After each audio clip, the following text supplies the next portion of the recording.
So I remember once, many years ago, I joined as a trainee reporter in this news channel when this celebrity anchor took all of us young journalists to one side and said, listen, if you don't read these two newspapers daily in the morning, don't come to work. So we of course did because we were very scared of her. But also it happened to inculcate this beautiful habit where, every morning we would scan the newspaper end to end. And that happened religiously for over a decade. But of late, that habit stands compromised because even before I walk to pick up my newspaper, all these headlines are screaming at me from my mobile notifications. So what I'm trying to come to is, now mobile first has become a way of life. And that's exactly what we're here to talk about today, reimagining brand building for a mobile first generation. And thank you so much, Anuradha, for joining us.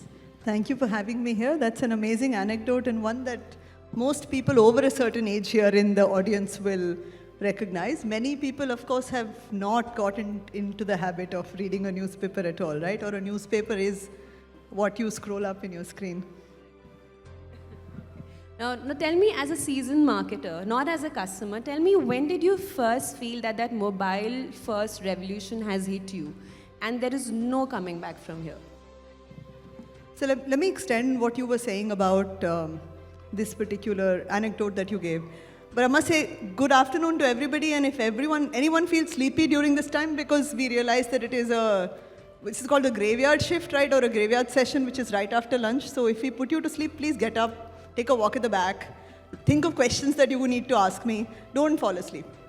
That's my only request. Or look at your phone, which is what most of you will do. When is the first time that I realized that the mobile phone revolution is here to stay? I'm sorry, I'm very old, so I'll give you a non-data phone example. Yeah. I used to be an area sales manager in Unilever. And I was on a trip in, I think, rural Maharashtra. And this was pre-mobile phones. This was when mobile phones, every call cost 16 rupees a minute. And so basically you didn't use your phone, you used a pager, and then you stopped at the nearest STD booth. And then I stopped at the nearest STD booth to inform my boss about some sales numbers that had happened. And I saw this guy passing by, from next to the STD booth, talking on this really large device, very loudly in Marathi, saying, kal or something, tomorrow send me this data, SMS bhej de, sirf 250 character ka bhejna. Itna mujhe information bhej, lekin 250 character ka bhej. I'm standing there and saying, I work for one of India's largest companies. My phone is in my pocket because I think it's super expensive, but it's already here. And everybody is using it. They know how to use it. They're managing their budgets on how to use it. And for me, life changed then, right? The second example I'll give you, and this is probably of the touchscreen world, was when I was having this furious debate of BlackBerry versus iPhone with somebody. How many of you have used a BlackBerry phone in this room? You've just shown me your age. Everybody else has probably been in the touchscreen generation. We used to find typing on BlackBerry very useful. It was the corporate phone, everything was very cool. And then suddenly the BlackBerry was no longer something you used, right? Because what you wanted to do was consume. You didn't want to type. And it was very complicated to get the creation on the phone, which was largely text-based, to be moved to not move to a big screen, which was largely consumption, which was video-based. And for me, that was the next big inflection. For me personally, these are the 2 points of inflection. Of course, when I stopped my newspaper wala from delivering newspapers, because I realized that the newspaper was coming, staying on the dining table for a day, and going into Raddi, is when I realized that, okay, life has truly changed. Because we're also talking about the past, I want to also talk about maybe what happened maybe a decade earlier. I remember this global company called Amazon came to India, and one of their first propositions was Aur Dikhao, which typically mirrored how an Indian behaved while shopping. And you got that on point. Now, years later, of course, back then, your user behavior of the mass audience was completely on point, like I said. Now, have you moved away from that mass targeting when it comes to your brand communication? Is it more segmented? Is it more cohort based? Or is it still massy?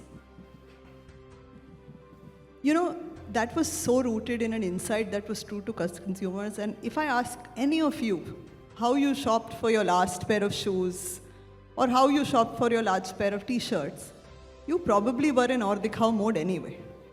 The only difference is you are asking for aur dikhao in a segment or a category or a price point.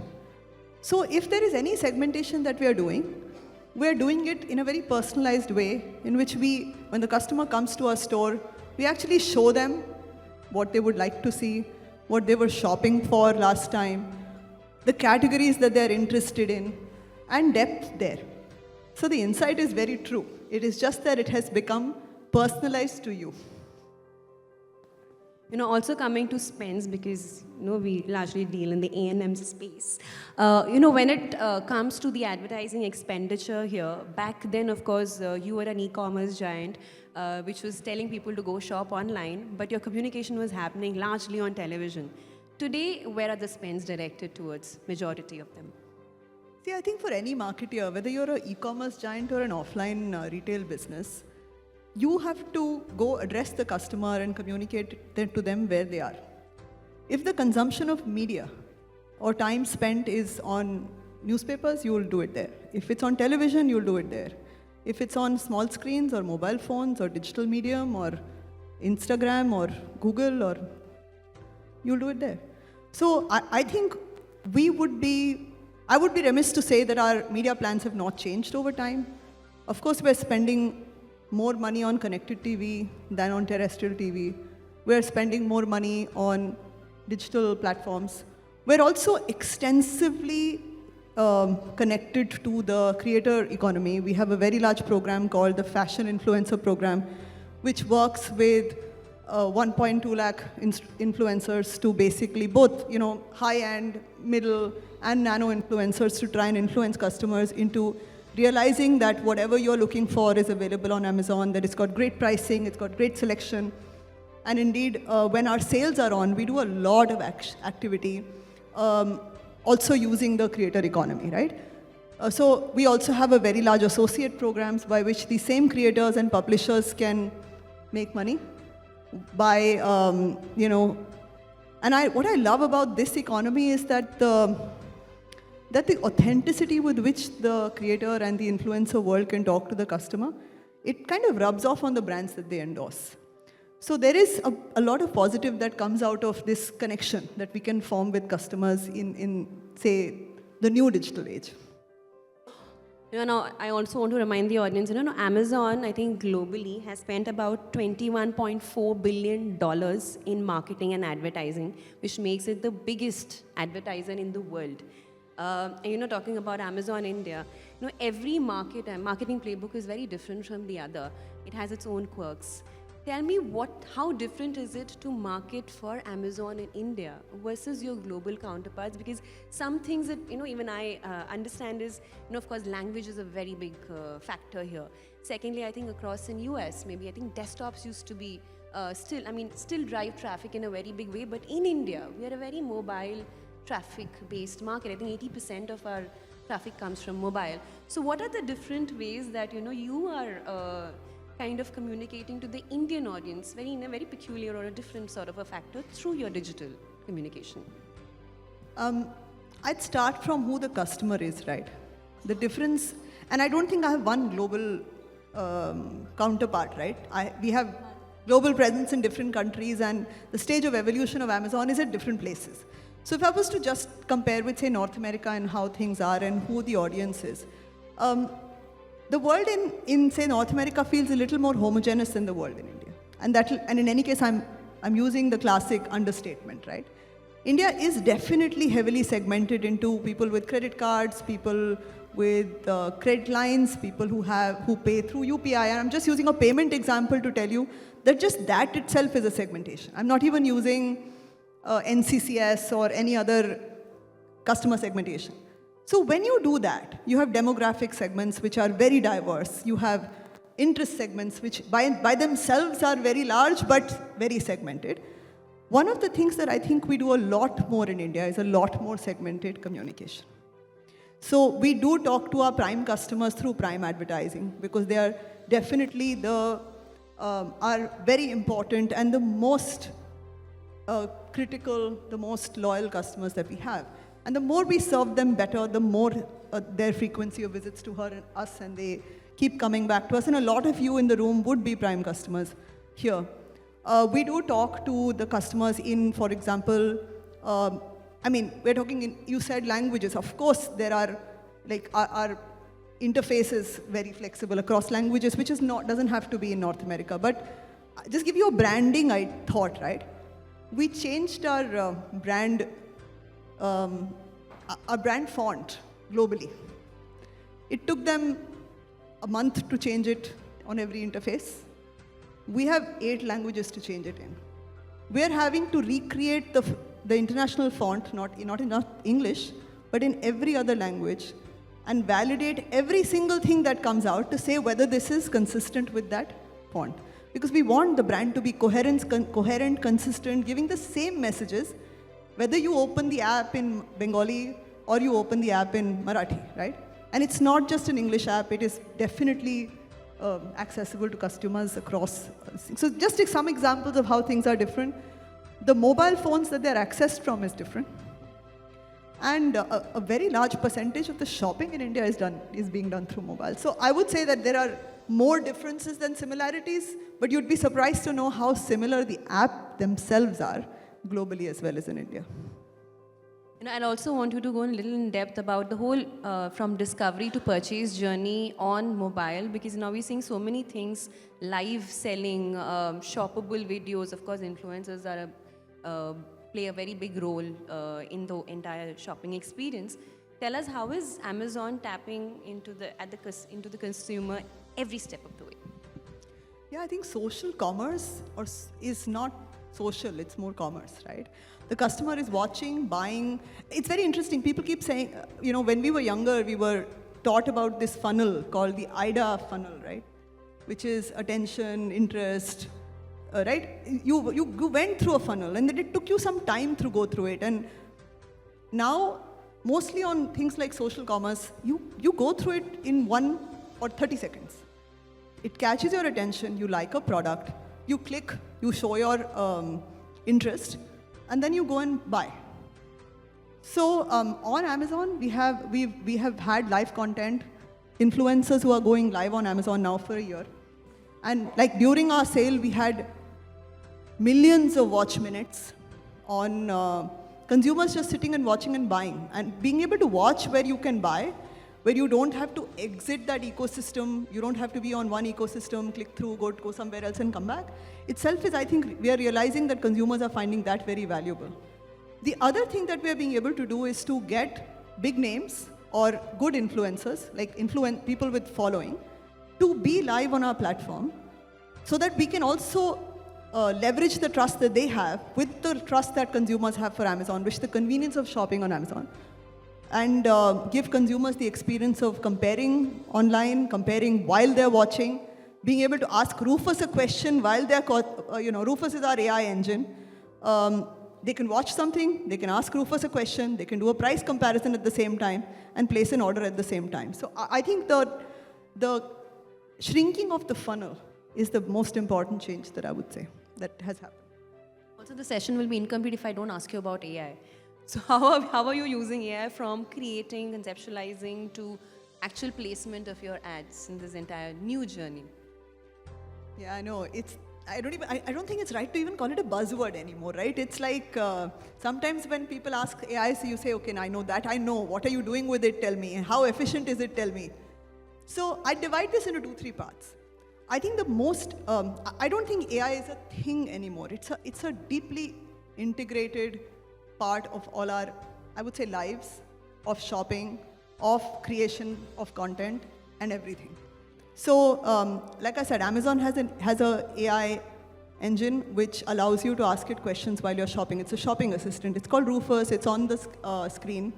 And that's a clear way through which we want to help and serve customers to be able to shop better, find pricing, find the best deals, things like what is the length of this jeans? You don't have to go and search, you just have to ask Rufus. Or say, how does it compare with the Levi's bootcut jeans versus this one that I'm looking at? It's a great way of shopping. It's a very easy way of shopping. That's one way. Internally for me, for the marketing team, I'm getting the team to use AI for better collaboration, reducing busy work, inefficiencies, wherever we think people end up doing too much work, which is duplicate or replication or adaptation, we are definitely trying to use AI for that. And we are using a lot of partners and third-party tools and internal tools to get to a more efficient, optimized way so that people time can be better utilized. We're also personalizing content to serve to customers. During our last Amazon Great Indian Festival, instead of serving 700 creatives to consumers, we served 77,000 creatives to consumers. There's no way we could dream of doing that with an agency, right? I mean, how much money, how much time, how many people, and how much error correction would you have to do if you had to serve so many, right? So saving time, not just for creation, but also downstream, ensuring that it is high quality, consistent, coherent is very critical. But I do want to put a line of caution here. I think that it's great for adaptation. We still haven't reached a place where it's great for creation. A lot through this last 3-4 months, I've seen things look exactly the same between things that my team has created, between things that my competitors' teams are putting out, or an unconnected team is putting out on social media. Because finally the tools are using the same prompt, being trained on the same inputs, and being looked at by very similar human beings. So we still need to develop judgment, human judgment, for making sure the creatives that come out are actually on your brand and not on someone else's brand, are your colors and not someone else's colors, and not every little thing that you're going to show on that static looks like the same. So very important, even as we use it for all of this, that we ensure that there's enough human judgment that we build in both creativity as well as at execution stage. What are the agencies you work with currently? So one of the ones that we use is Smartly. We work very closely with Smartly as a tool for replication. We have a lot of agencies that we work with. I mean, of course, we work with them through our partners like WPP, and they work with agencies. But there are tools that we are working. We have a lot of internal tools as well. I mean, they're internal names. I mean, you can call, okay, Amazon has a tool called Quick Suite. It wouldn't mean anything to you. So I think that's the question, right? We have a lot of tools. They're named after mostly men. But Rufus, who's a dog, Cedric, who is and we have a lot of these. But I think they're just shorthands for trained LLM models, which we keep training more as we keep putting inputs in and making sure that marketers can use them well and, of course, use them efficiently.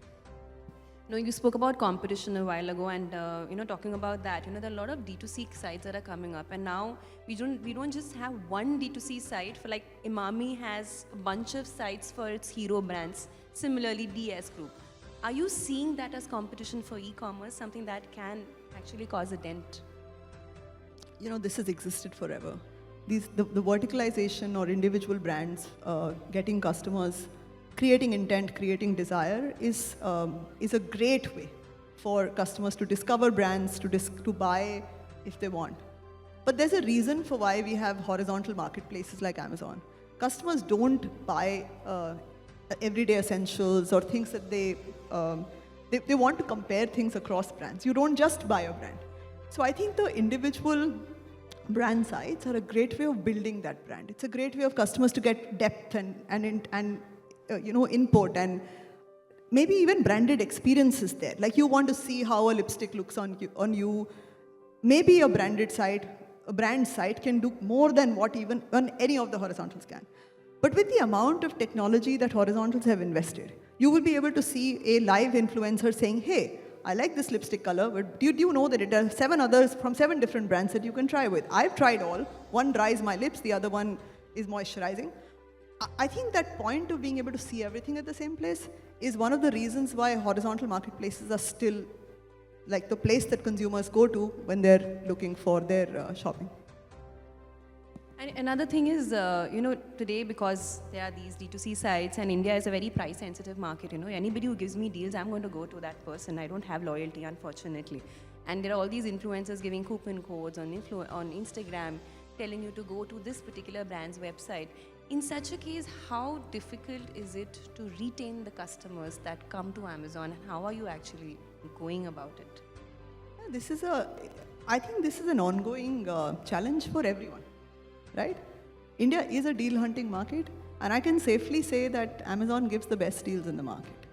So yes, if you're deal hunting at a point of time, you might find some difference in pricing, but you don't know what the time to delivery is. You don't know whether you can call up customer service. You don't know whether you're going to get refund. You don't know what the return policies are. So I think that what you can get from a trusted brand like Amazon, which is fundamentally my job. My job is to make sure that all my customers feel like they're interacting with a trusted brand, have these experiences, and these experiences they can manage, they actually speak about or become ambassadors of. These are the experiences for the reason for why customers keep coming back. So number one, I have to ensure the experience is great. I have to ensure that I'm competitive, both in pricing as well as selection. So I have to have everything that people want to shop for. I also need to have the best pricing. And of course, I want to keep the customer engaged. So when they come there, I'll get them to spend time on live, watch influencer content, ensure that they play some games while they're shopping. Thank you so much, Anuradha. I'm actually very elated to meet you. My security guard will not be because, while you are making things efficient for you, you're making me lazy because even for a pen, I go and order everything on Amazon and he's the one who has to collect the parcels. So I think that also speaks a lot about the success of your platform. So thank you so much and keep shining. Thank you. Thank you so much, Neeta. It was really nice to be here, and thank you for not falling asleep.